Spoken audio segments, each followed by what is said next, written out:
మీ ముందున్న ఇప్పుడు పెద్ద గోల్ అంటే ఏం చెప్తారు ఈ పొలిటికల్ పరంగా? సో నేను ప్రాజెక్ట్ చేయాలి అని మీ కొత్తగా ఏమైనా ప్రాజెక్ట్ మీ మైండ్లో ఉందా? కొత్త ప్రాజెక్ట్ ఏం లేదండి. ఇప్పుడు కాన్స్టిట్యున్సీలో నారాయణపేట కొడంగల్ లిఫ్ట్ ఇరిగేషన్ అయితే ఇట్స్ గోయింగ్ టు ఫినిష్ అవ్వబోతుంది. ఈ 3 yearsలో అయితే ఫినిష్ అవుతుంది. అది ఒక పెద్ద ప్రాజెక్ట్ కిందనే పెట్టుకున్నాము. అది అవుతుందంటేనే చాలా సంతోషంగా ఉంది.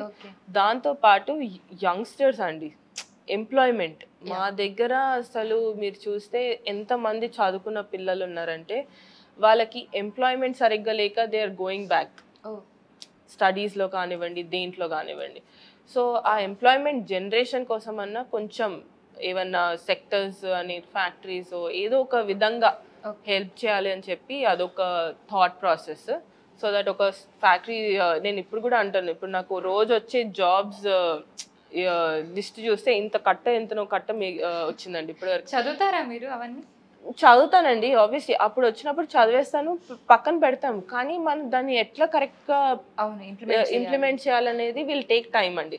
ఇప్పుడు సడన్గా హేస్ట్గా డెసిషన్స్ తీసుకొని ఇంప్లిమెంట్ అన్ని కట్టలు చూసే వరకు నాకు అనిపిస్తుంది అసలు నాకే ఒక పెద్ద కంపెనీ ఉంటే అయిపోయేది, ఈయనే నేనే పెట్టుకుంటుంటే వీళ్ళందరికీ నేనే ఉద్యోగాలు ఇచ్చుకుంటుంటే అన్న ఫీలింగ్లోకి వస్తాను. ఆబ్వియస్లీ ఇప్పుడు ఏంటంటే గవర్నమెంట్ పరంగా ఐటీ సెక్టర్స్ని కొంచెం ఎక్కడైనా which ever sector will fit in to our area, ఆ సెక్టర్స్ని ఒకటి తెచ్చి పెడదాము అనేది ఒక ఆలోచన.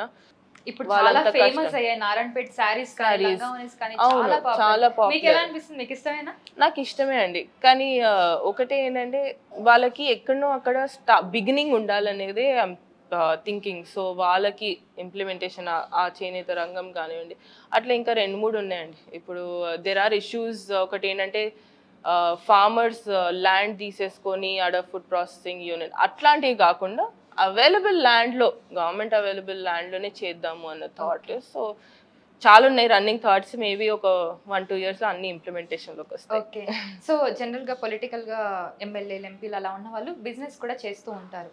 సో మీకు అలా బిజినెస్ ఐడియాస్ ఏమన్నా ఉన్నాయా? బిజినెస్ ఐడియాస్ ఇప్పుడైతే ఏం లేదండి. I leave it to my brother and my మామ గారు. they'll take care. I'll continue my this thing. So ఎవరైనా ఒక్కరు దాని మీద ఫోకస్ చేస్తే బెటర్. ఇప్పుడు పొలిటికల్గా నేను ఆల్రెడీ ఉన్నాను కాబట్టి ఆబ్వియస్లీ మై బ్రదర్. మీరు సజెషన్స్ తీసుకుంటారా పొలిటికల్ గా? ఏదన్నా మీరు ఒక డెసిషన్ తీసుకోవాలన్నప్పుడు తీసుకుంటానండి. నేను పొలిటికల్గా కొన్ని డైరెక్ట్గా నావే ఉంటాయండి. కానీ ఒకవేళ అది కాంప్లికేట్ అనిపిస్తున్నప్పుడు ఆబ్వియస్లీ సజెషన్స్ అనేది తీసుకుంటాను. అది కూడా మా మామయ్య గారి దగ్గరనే తీసుకుంటాను. ఎందుకంటే he knows the area better. That's all. ఒకటే ఏంటంటే హీ నోస్ ఇట్ బెటర్. నాకు ఈ 1 year కూడా లర్నింగ్ ప్రాసెస్ ఆయన కిందనే అనుకుంటాను. ఎందుకంటే he knows the area better. Who is better teacher for you then the person who is with you. So అట్లా అన్నప్పుడు ఆయన 18 yearsగా ఆయన శ్రమ పడ్డప్పుడు ఆయన క్రియేట్ చేసుకున్న దాంట్లో హీల్ నో ఇట్ బెటర్. ఇప్పుడు సడన్గా నేను నా డెసిషన్స్ ఇంప్లిమెంట్ చేస్తే ఎక్కడైనా బ్యాక్ ఫైర్ అయ్యే ఛాన్సెస్ కూడా ఉంటాయి. సో అది కోఆర్డినేషన్తో చేసుకుంటున్నాం. It's not like he takes the complete decisions. అట్లా కూడా కాదు. మళ్ళీ కొంతమంది అది కూడా అనుకుంటారు చాలా వరకు. అట్లా కూడా కాదు. My decisions are my decisions. I tell it to him and obviously if it's right he'll say go ahead, you should do it అన్నప్పుడు కొన్ని అక్కడెక్కడ వెరీ రేర్ అండి.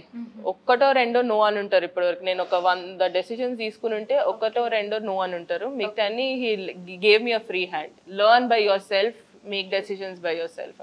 చెప్పాను కదా, ప్రచారంలోనే వదిలేశారు, ఇప్పుడు కూడా వదిలేస్తున్నారు. అలానే మీరు నేర్చుకుంటూ. అవును. So coming to your education, doctor complete చేశారు, ఎంబీబీఎస్ కంప్లీట్ అయిపోయిందా? ఎంబీబీఎస్ అయిపోయిందండి. నేను నెక్స్ట్ పీజీ చేస్తున్నాను. Actually final year PG student అండి. నాకు ఎగ్జామ్స్ ఒక 4-5 months లో ఉంటాయి. సో ఎలా మేనేజ్ చేస్తారు? ఇప్పుడు పర్సనల్ గా టైం స్పెండ్ చేయడానికి టైం లేదు. సో ఎడ్యుకేషన్ ఎంబీబీఎస్ ఇలా డాక్టర్ ఎడ్యుకేషన్ అంటే చాలా. నేను ఒకవేళ ఎంబీబీఎస్ వరకు ఉండి నేను సడన్ గా ఎంటర్ అయి ఉంటే I would have left it there అండి.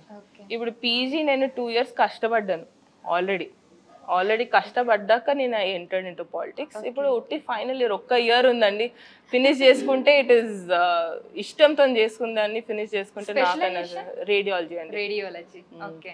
సో అది కూడా ఇప్పుడు ఏంటంటే కూర్చుంటాను రెగ్యులర్గా ఏదో ఒకటి. నైట్ కాగానే ఒక 1 hour అన్న టైర్డ్ ఉన్నా కూడా ఒక 1 hour తీసుకొని చూసుకుంటాను ఏదో ఒకటి. ఓకే. సో మీరు పర్సనల్గా బాగా హ్యాపీగా ఫీల్ అయిన సిచ్యువేషన్ అంటే ఏం చెప్తారు ఇప్పటిదాకా లైఫ్లో? Happiest situation is the winning moment అండి. అంటే The struggle behind that win was very tough. It was not easy. It was not at all easy అస్సలు లేకుండే. అండ్ ఆ టఫ్ సిచ్యువేషన్ కూడా 18 yearsగా మా మామయ్య గారి కష్టం చూసాము, హిజ్ అప్స్ అండ్ డౌన్స్ చూసాము. ఆయనకు అసలు అవసరమే లేదండి, ఎందుకంటే హీఈస్ మాకు మేనమామ అయినా కూడా మమ్మల్ని ఒక ఫాదర్ లాగా చూసుకున్నారు. ఫాదర్ కంటే ఎక్కువ మాకు అన్నట్టు చేశారు మా కోసం. సో ఫాదర్ లాగా అని చెప్తాను నేను ఎక్కడ కూడా ఇంటర్వ్యూస్లో. ఆయన 18 yearsగా నా కోసం, మా తమ్ముడు కోసం కష్టపడ్డారు. మా తమ్ముడు కోసం స్పెసిఫిక్గా అని చెప్పొచ్చు, because it was going to go to him.